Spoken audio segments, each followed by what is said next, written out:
No. Whenever you're ready. Whoever controls the media controls the mind. Jim Morrison. I'm Jonathan Simpson, and today I'm going to talk to you guys about how to form a proper political opinion and the forces that kind of go against you forming this proper political opinion. So,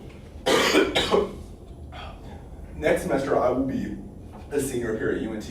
I have a political science, I'm working on my political science degree and my history degree. I've been reading the news daily since about the age of 14 and just kind of seeing the rise and fall within this type of ordeal. Overview of what I'm going to do. So I'm going to tell y'all the issues that are happening in how we form our political opinions, the fix on how to correct the paths we've kind of gone down, show you a visualization of the two sides, and then conclusion. Yep, cool. The issues. So one of the big issues with this is that parents control so much of how your opinion. How you're raised is kind of where you go with. There was a study that showed, according to Gallup polls, that 71% of teenagers have the same political opinion as their parents do. This thing is a trend that shows that kind of how you were raised is how you grow up to be, essentially. Some of the reasoning behind this is kind of indifferent, however.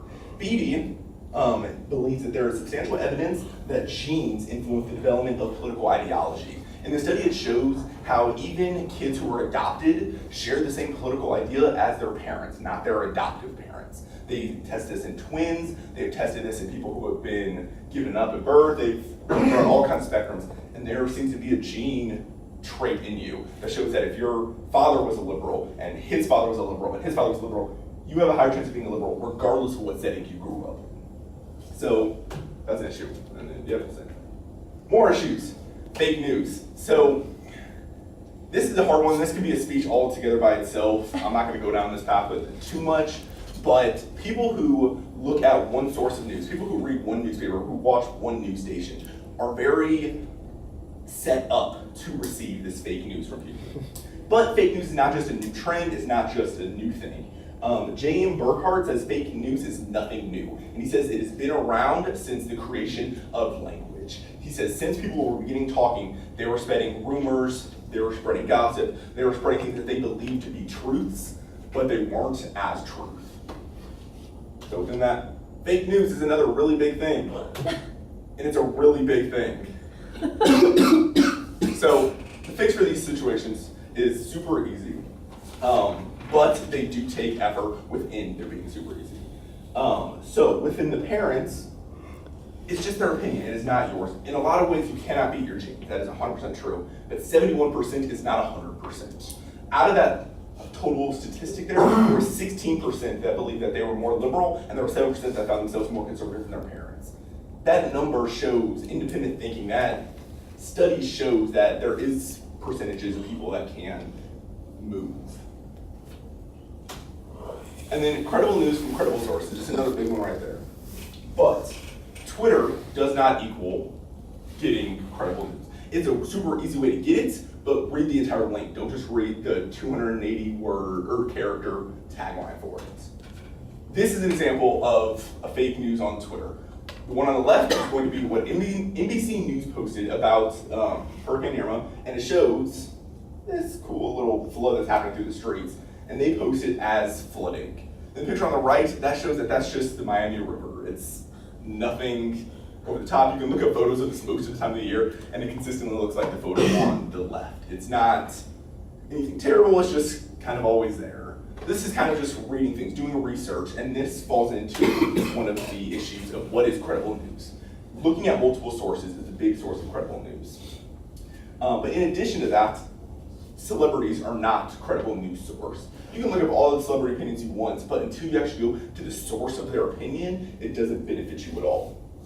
Jackson and Darrow actually did a study that they presented a class of college students with a very unpopular opinion, and the class agreed it was an unpopular opinion. But then whenever they said Johnny Depp or Scarlett Johansson or whoever said these popular opinions, more of the classroom tend to agree with that celebrity than the previous number showed, showing the kind of pull that just the celebrity's name has to yourself. No, the opinion was not changed, it was just who said it kind of changed.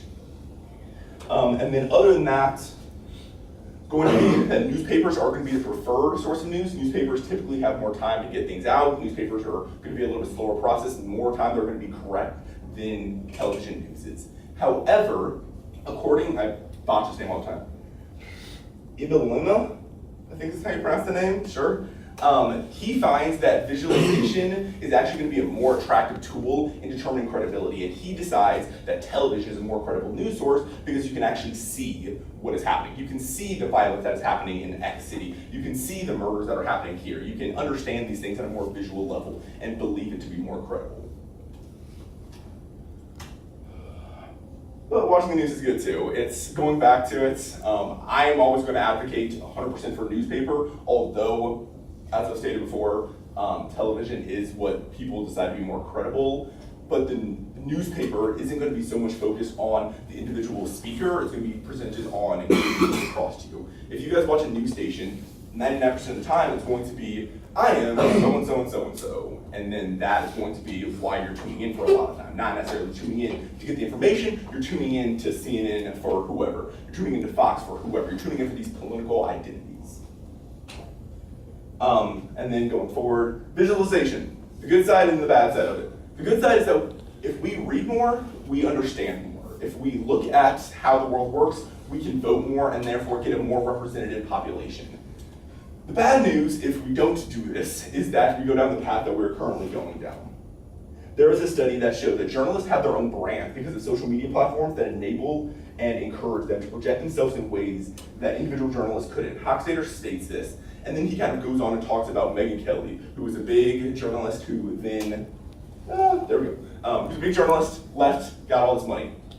Pro tips. Yeah.